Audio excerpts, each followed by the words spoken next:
Já, mér varst Bergþór svona hnýta þetta ágætlega saman við upprunalega spurninguna hans Egils þessa hluti. Mér langar bara að bjóða ykkur hérna í svona örstutt að bregðast við erindi hvers annars ef eitthvað sem ykkur langar til að bara tæpa á eða svara og síðan langar mér til að leggja til að hérna við eigum þá í einhverju svona gagvirkri samræði hérna úr sal. Gjör svo vel bara, tökum bara röðina. Prófa ítan og takka, veist. Já. Gerist ekkert, ok. Bara forðið. Við erum öll tengd, sko. Við erum öll tengd. Já. Hérna, mér langaði að beina spurningu til Lovísu, af því að mér finnst þetta mjög áhugavert sem hún var að tala hérna hönnunarrétt. Ég hef aldrei heyrt þetta áður. Mér langaði svona aðeins spurna meira út í það, hver munurinn á hönnunarrétt og höfundarétti annars vegar og síðan þegar kemur að því að ákvarða hvort eitthvað sé nú frumlegt.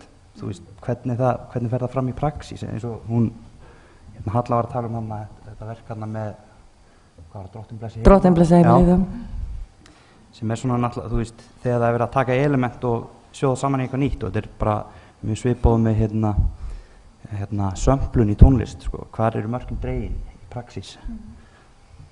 Þú spyrir alveg auðvöldu spurningarnar. Kveikt á þessu, já.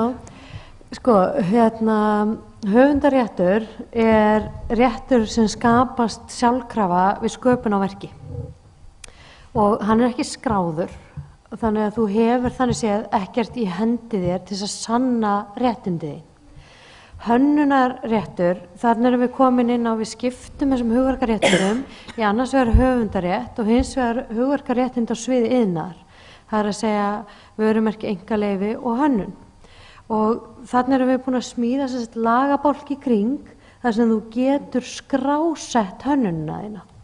Og það kannski sko svona eðlismunurinn þarna að þú ferð með verkið þitt, hvort sem þú ferð með það beint sjálfur til einkaleyfastofu eða kemur til einhver sérfræðings og biður að hjálpa þér að setja saman hönnun og skráningu þar sem þú skilgreinir hvað það sem að þú vilt fá einkarétt á. Og þarna hefur þá þegar búið að skrásetja hönnunina skjalfestingu á því sem þinn einkaréttur. Síðan það þetta, ef við tökum þetta dæmi, ég velti líka fyrir mér með Drottinn blessi heimilið, eitthvað sem erum, sko, held ég öll hérna inni bara uppalin við að sjá inn á öðru hverju heimili, útsaumað, krossaum, innrammað eða eitthvað líka, að þarna komum við að því sem kannski mitt erfitt við þetta svið vegna þess að, jú, það nýtt að setja þetta fram á þennan hátt en ég hika svolítið við að það sé nægjanlega sérstætt til þess að geta hlotið hönnunarvernd. Það þarf að uppfylla þessi sem sagt 2 skilyrði. Og jú, við erum búin að sjá þetta alla okkar ævi, þetta ekki nýtt að sjá þetta letur eða þessa setningu, en það nýtt að sjá hana svona framsetta, en það nógu sérstætt til þess að veita vernd. Og þarna kemur að þessu sko huglæga mati sem að bara þyrfti alltaf dómstóla til að skera úr ef að til deilu kæmi það. En við erum sem betur fyrir ekki sko alltaf í svona gruggu vatni, ef maður getur sagt þess svo, heldur eins og til dæmis munstrið ykkar, í peysan ykkar, þegar þetta kemur fram þá þetta nýtt og sérstætt. Þannig að ég hefði sótt hönnunarskráningu á bekknum ykkar, til dæmis. Hann ekki okkar. Nei, það var ekki ykkar, já, ok. Já. En þú veist, ef það hefði verið ykkar, þá hefði ég sótt það. Já, ok, já. Þetta vandinn, sko. En þegar það eitthvað sem ef þú býr til svona mynstur, þá getur þú sótt hönnunarskráningu á því. Svo þetta. Þá kannski einmitt spurningin áður en Halla fara að komast að. Bara örstutt Lovísa, það algengt að íslenskur hönnuðir sæki þennan Nei, alls ekki. Okay. Það ekki. Hann nýr eða þú veist? Hönnunarlögin sem gilda núna tóku gildi sko 2001 og undan því voru mynsturlög svokölluð. En þessi hönnunarréttur sem við erum með núna grundvallar á Evróputilskipun. Þannig að nú erum við komin í eiginlega sama flokk og bara nágrannalönd okkar og Evrópusambandi allt. Evrópa með á þessum grundvelli. Þannig að... Halla, gjör svo vel.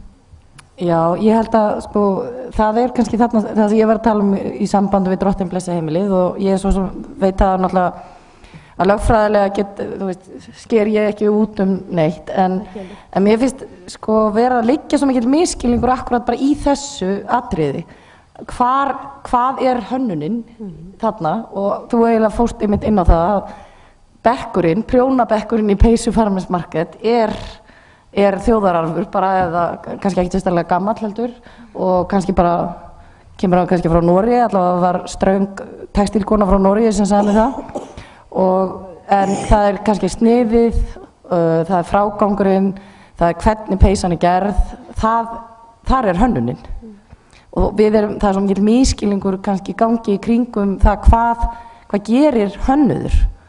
Hönnuður ekki bara hann ekki bara að búa til nýtt munstur, hann að breyta heildar upplifunni af hlutnum og það það sem Ólöf Jakobína gerir og það líka það sem að Farmers Market gerir og það kannski það sem að Ingibjörg Hanna gerir með að taka krumman svona fram eða þetta kannski allt svona dæmi sem mjög kóperuð og liggja á þessu svona erfiða svæði sko að það að setja fram gamlan eða arfinn á einhvern nýjan hátt sem hefur ekki verið gert áður sannlega en eins og við segjum þá kannski erfitt að það í rauninni bara dómstólamál og ég held að það sé kannski líka ástæða fyrir að fólk ekki mikið að skrá hönnunarvernd, það hefur verið að tala dálítið það en margir telja og kannski ekki réttilega að það muni ekki vernda neitt þegar upp í staði. Það svolítið, þetta opaslega sterk mýta einhvern veginn að þetta dugi ekki neitt og sem alls ekki rétt vegna þess að það hönnur sem hafa sóttum og þeir hafa þá allavega eitthvað verkfæri í höndunum því að þú ert ekki með skráningu þá hefur ekki neitt þú hefur ekkert til þess að sanna réttin og það það sem að höfundar verka telja sig oft hafa bara automatist að þeir geti sannað að þeir skapað eitthvað en svo þegar það kemur að því að mæta þeim kröfum sem settar fyrir dómstólum þá bara, þú ert með skissu í bókinni en hvenær gerður þessa skissu hvernig ætlar að sanna það að þú varst fyrstur með þessa skissu þarna færðu mynd af verkinu þú færð dagsetningu og þú færð vottun frá opinberum aðila og þetta gefur þér allan að verkfæri til þess að aðili eins og ég geti sendt skemmtilegt bréf á þann sem að okkar mati að brjóta á og það dugar í sem betur fyrir Svo hefur það líka, ekki það við hefum hvatt fólk til þess að sækja svona vernd en ég hef heyrt það samt að sumir hafa verið bara ótrúlega fljótir þú veist ég vil að kópir eitthvað og fara svo að skráða þannig að það ekkert verið að kanna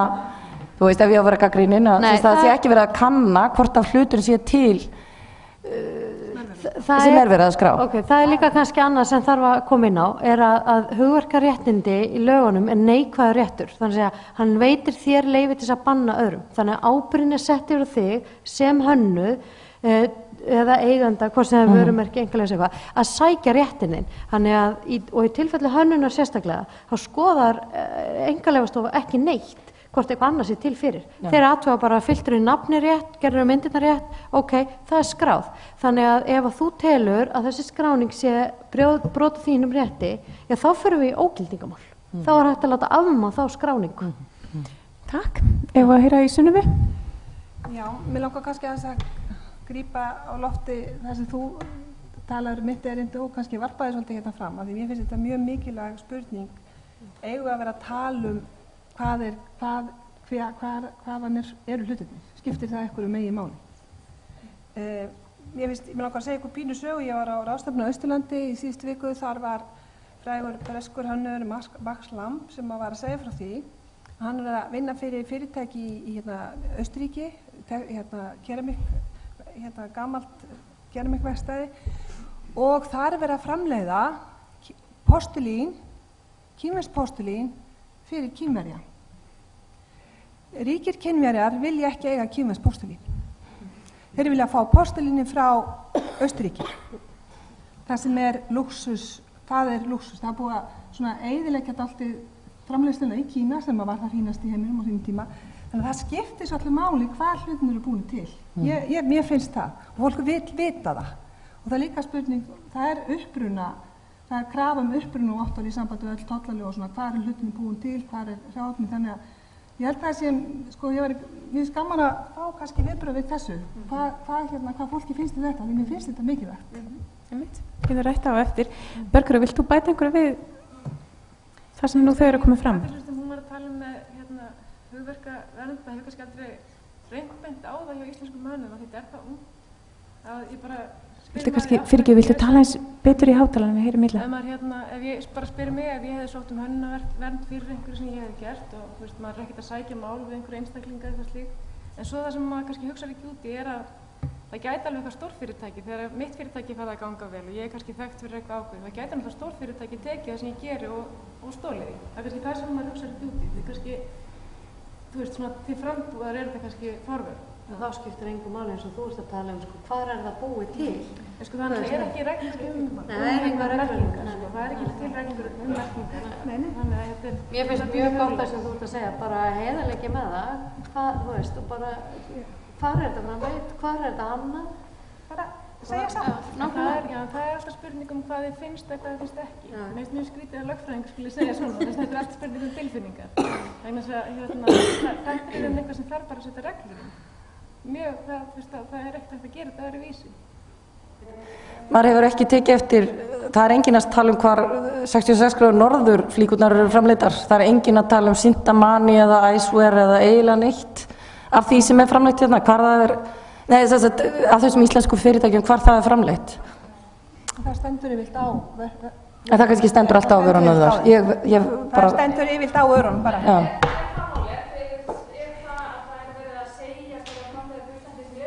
Ég held að sé eiginlega það, vegna það er það sem ég reykjum á, sko, að fólk, það eru glös sem eru hérna íslensk hönnun, eins og ég sagði á hann, en svo kom manneski tíma og sagði, þetta er bara ekki búið til á Íslandi, þú veist. En þetta er ekki framleitt því sem hún tók, þú veist, fólk sem er að kaupa, þetta er kannski fyrst og fremst ferðamenn sem vilja kaupa lokal vöru, við erum ekki að tala kannski svona risa, sko, alþjóðleg vörukeðjur eins og Nike, sko, þú veist, það eru sumir sem hætta að kaupa á Nike þegar þeir eru nota börn til að búa til skó, skilji, þú veist, það er þannig að þú veist, við viljum vita, sko, það er það sem er. Þetta aldrei núna að tala svona alltaf sem Nike, en ég efast að þeir myndi láta hanga sig á því að... Nei, ég meina það bara var umræðin, ég veit ekki... Nei, ég segi það, en það er, sko, fólk hætta að kaupa frönsk rauðvín af því þau voru að sprengja í kjarnorkutilraunum einhvers staðar Indónesíu, sko, eða Karabíska hafinu, skilur, þannig að fólk vil oft geta tekið afstöð til hluta út af upprunanum, sko. Já, þetta er spurning að hluti séu authentic, könnu sé framleitt á Íslandi og svo framvegis, markaðssetningar. En kannski er það bara það, þú veist, að við einmitt að segja bara, þú veist, fólki finnst það gaman að því Ísland er agnarsmátt, það kemur hér að það vil kaupa hluti sem er búin til í þessu agnarsmáu landi og það er líka vissum að það fær ekki þessa hluti annars þar í heiminum. Ég er að tala út frá handverkinu sérstaklega og þú veist, ég meina að þú ert að fara framlega að gera alþjóðlegt merki og flytja út vöru, þá náttúrulega getur ekkert annað að framleita eitthvað annars þar en í Íslandi, það er ekki til. Já, brandið er íslenskt, já, absolutt, já. En bara segja satt, skilur, þú veist, það er bara það sem ég er að, já. Þegar það kemur að hönnun, þá er það, þá fer engin frumlega könnun fram hjá skráningaryfirvöldum, heldur þarf bara matið að fara fram af dómstólum ef það kemur til deilu. Þannig að áður en það er farið af stað með skráningar, þá er það fólk eins og ég sem hjálpar hönnunum að meta hvort það sé út frá lagalegum viðmiðum ástæðu til þess að sækja vernd á þessu. Og svo, eins og ég segi, ef það kemur til deilu, þá verðum við bara að láta á það reyna fyrir dómstólum.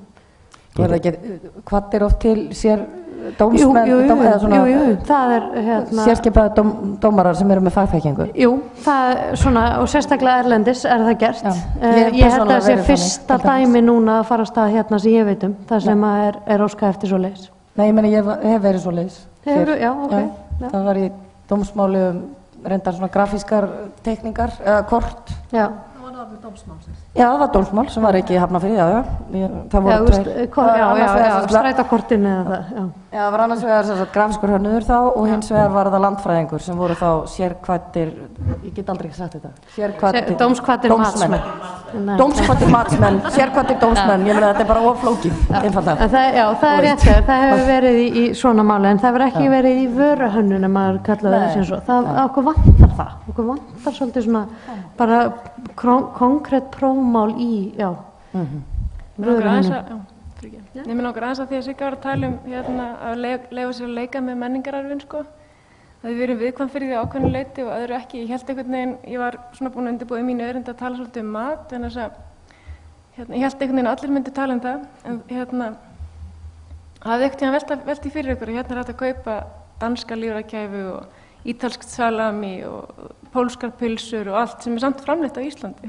Okkur finnst það einhvern veginn alveg sjálfsagt. Fetaost og gríska jógúrt. Já, gríska jógúrt. Sem bannað, sko. Nei, það er engin eftir að ítalskan mat og þannig að þá kann ekki vera prófmál. Já, þeir þurfa að sækja það sko, Grikkirnir, þeir þurfa að fara fram á því sé breytt. Og svo erum við mjög viðkvæm fyrir skyrinu, er það ekki? Við erum fann að flytja, eða uppskriftin er framleitt. Já, við erum með þess að skyr er tegundarheiti, náttúrulega hér, bara eins og feta er í Greiklandi og parmesanostur er frá kunnu hér að kampavín og konjak og allt þetta en við höfum ekki farið í það ferli að fá það viðurkennt. En heldur það skipti máli? Heldur til dæmis að grísk jógúrt seljist minna í Greiklandi og hún er framleidd líka á Íslandi? Heldur að gera Grikkjum vont? Ég hefði haldið að einhvern opnað fyrir menningararfinn og gerði það eiginlega eftirsóknarverða. Það er kannski deilan í því bara hvað fólki finnst, en þú vilt kannski geta haft þetta authentication, sko, eins og var komið hérna inn á áðan að ef það heitir skyr þá er það alvörunni íslenskt skyr. Alveg eins og við vitum þegar við kaupum kampavín þá er það franskt kampavín en ekki, freyðivin annars staðar. Og það er nú kannski að merkilega hérna er að það var flest málin sem hafa fallið hér sem hafa þá verið sko falsanir á mjög þekktum hönnunum sem hafa verið að flytja inn til landsins, þar hefur verið byggt á höfundaréttinum. Og að því að við erum að tala þá sko Anna Jakobsen stóla eða eitthvað svoleiðis, þannig að hönnunarrétturinn, hann er kannski, það má byggja þetta svolítið upp, sko, hönnunarrétturinn er svona byrjunin meðan þú ert að afla þér nafns og svo getur höfundarétturinn tekið við.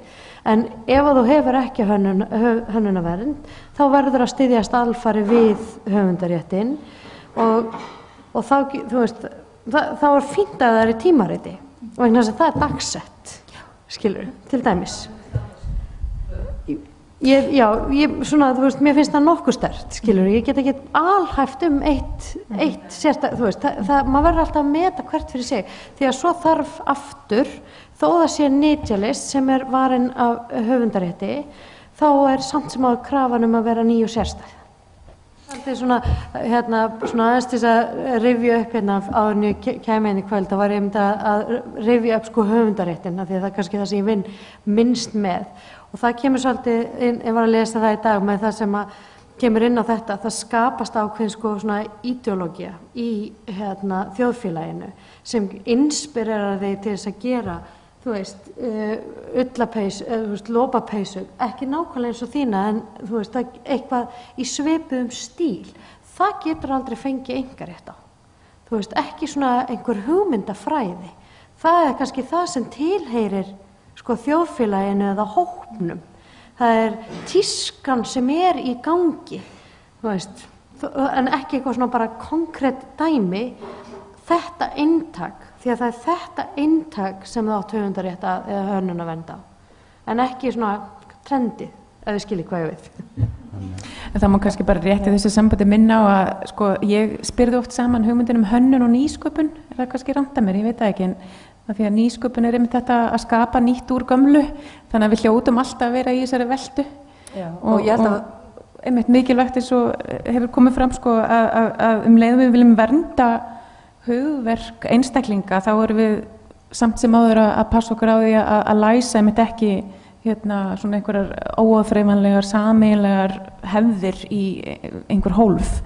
og ég meina, ég held að það sé nú kannski engin hætt á því, það? Nei, ég held að við þurfum ekki verið að hafa áhyggjur af, sko, ég meina það, eins og ég var kannski að reyna að segja að það er að koma hérna nýjir hópar sem voru að skoða hlutina á nýjan hátt.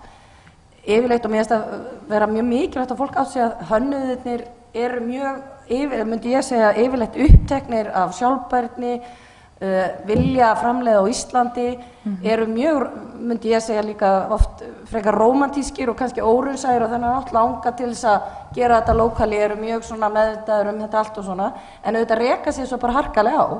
Við búum bara í landi þar sem alveg gríðarlega lítil framleiðsla og margir hönnuðir eru að leita virkilega efnum, leita versmiðum, leita aðferðum til þess að þeir geta farið að vinna út af því að þeir vilja vinna hér. Þannig að við erum átt okkur á þessir margir af þessum ungu hönnuðum og eru, sem að endurgera hluti, þeir eru mjög miklu frumkvöðlar og þeir eru eiginlega engan pening og þessi fyrirtæki, við erum að passa þessi fyrirtæki að fá að vaxa, við erum ekki að kyrkja einhvern veginn litlu sprotafyrirtækin og mér finnst við vera ótrúlega mikið þversögn oft, annars vegar dásum við og stjórnvöld, það er alltaf verið að tala um nýsköpun og sprota og erum að ýta undir þetta og frumkvæði og allt þetta, en svo bara komum við alveg hérna bom, þú veist, það má ekki gera þetta og það má ekki gera hitt og þetta eru auðvitað mikið fjárhagsleg, menn eru að taka mikla fjárhagslega áhættu kannski, að stofna fyrirtæki, það er ekki alveg sjálfgefið, það er bara mikil áhætta sem því fylgir og menn geta bara auðveldlega að fara á hausinn og þá getur þú bara ekki alltaf verið með, sko, auðvitað þarfst að vera með góðar, leggja á því að reyna að fara góða leiðir, en þú getur ekki bara verið með rómantíkina með þér í farteskinu eða hugmyndafræðina, það þarf bara peningur að koma í kassan og það þarf að borga fólki sem var að vinna við þetta og það er mikilvægt fyrir okkur að ný fyrirtæki komist á legg, þannig að mér veist oft þessi, eins og ég segi, þessi umræða sem hefur farið fram í fjölmiðlum hefur verið bara alveg fríkuð eiginlega. Þú veist, það sem að alþingismenn fara að koma og bara segja, þú veist, við getum ekki gert svona og hins einn og svo berja þessir á brjóst og ætla að fara að setja peninga í nýsköpun og þetta er ekkert samhengi í þessu einhvern veginn. Nei, nú er ég kannski búin að Nú ertu alveg komin út fyrir og rugglaði, það er út af því að við erum líka að tala um, sko, hönnuður, ég vil að fá að segja og kannski vitum það allir hér, að hönnuður, maður ákveður ekki að verða hönnuður, maður lærir að verða hönnuður og það tekur yfirleitt mörg ár að læra að verða það. Og við rugglum saman fólki sem að stunda handverk og erum líka ranka hlutina skringilega. Handverksfólk hefur ákveðna þekkingu sem er mikilvæg sem Sunneva skilgreindi líka bara vel. Hönnuðir eru yfirleitt menntaðir og þeir hafa stundað sínt fag í mörg ár. Síðan er kannski dágóður hópur af fólki sem segist vera hönnuðir. En eru það ekki. En eru að búa eitthvað til, eru mjög ofta kópera og það er kannski það sem er vandamál og kannski eigum við ekki að vera að tala svo mikið um það. Ef ég á að vera bara pínu grunn. Já, ok, þín held í lokaár bara fyrir þína parta. Nei, bara þú veist að því að mér finnst fínt að þú endir á þessum nótum að því að mér finnst svona tveir, kannski svona megin þræðir að hafa komið hérna fram í kvöld. Það hefur enda komið svo alltaf óvart. Við erum búin að tala svo mikið um svona tæknilega atriði eins og réttindi og lögfræðileg vernd og upplýsingar. Þannig að já, einmitt, og sannleikurinn er einhvers staðar undirliggjandi. Þannig að ég ætla bara að bjóða hinum sem er í pallborðinni fyrir utan þig, Halla mín, ef þið viljið bæta einhverju við svona sem ykkur liggur á hjarta, bara svona örstutt að því ég veit að fólk eru þreytt í rassinum. Ég er góður. Ok. Þetta er bara í hug út af síðasta ræðumanni að það veri hætta því að menningararfurinn festist í höfundarétti. Það er engin að hætta því, alveg róleg. Nei, mér finnst þetta bara fín lokaorð. Fín lokaorð, heyrðu, þá vil ég bara þakka fyrir mjög áhugavert kvöld og ykkur fyrir komuna og ykkur hér frumalendum fyrir erindi kvöldsins.